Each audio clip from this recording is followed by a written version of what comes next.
چرا بعضی از آدم‌ها عمدن دیر جواب میدن؟ بیشتر آدم‌ها فکر میکنن دیر جواب دادن یعنی بی احترامی، اما واقعیت اینه که همیشه اینطور نیست.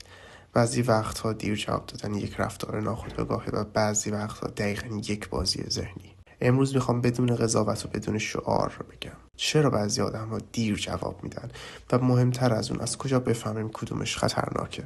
اول از دلایل ناخودآگاه شروع میکنیم.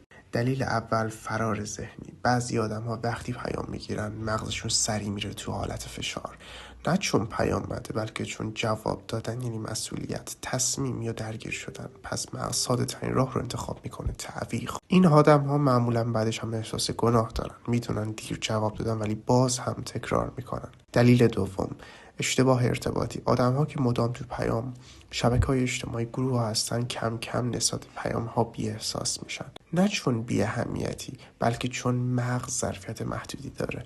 این مدل دیر جواب دادن‌ها شخصی نیست، به همینطورین. تا اینجا خطر خاصی وجود نداره. اما حالا برسیم به بخش مهمتر، دلیل آگاهانه و خطرناک، کنترل قدرت. بعضی آدم‌ها عمدن دیر جواب میدن برای اینکه ناخودآگاه تو ذهنت این اتفاق بیفته، نکنه اشتباه کردم، نکنه زیاد پیام دادم، نکنه من مهم نیستم. اینجا دیر جواب دادن یعنی دیگه زمان نیست، سیگنال چی؟ من دست بالا رو دارم. این رفتار معمولا با چند نشانه همراهه.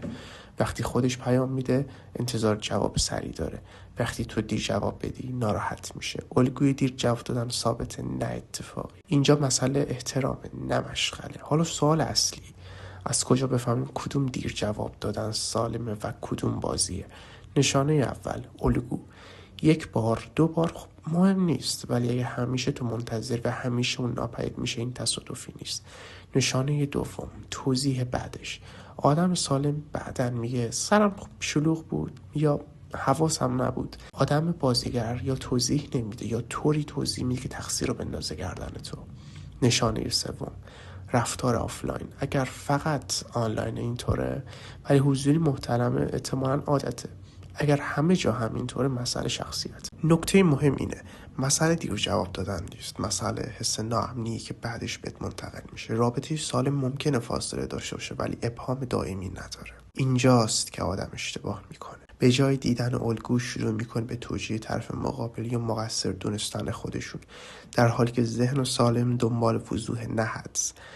اگر یک رابطه یا ارتباط باعث میشه مدام گوش به زنگ باشی، ورزش خودت رو زیر سوال ببری، مسئله زمان پاسخ نیست، مسئله تعادل قدرته.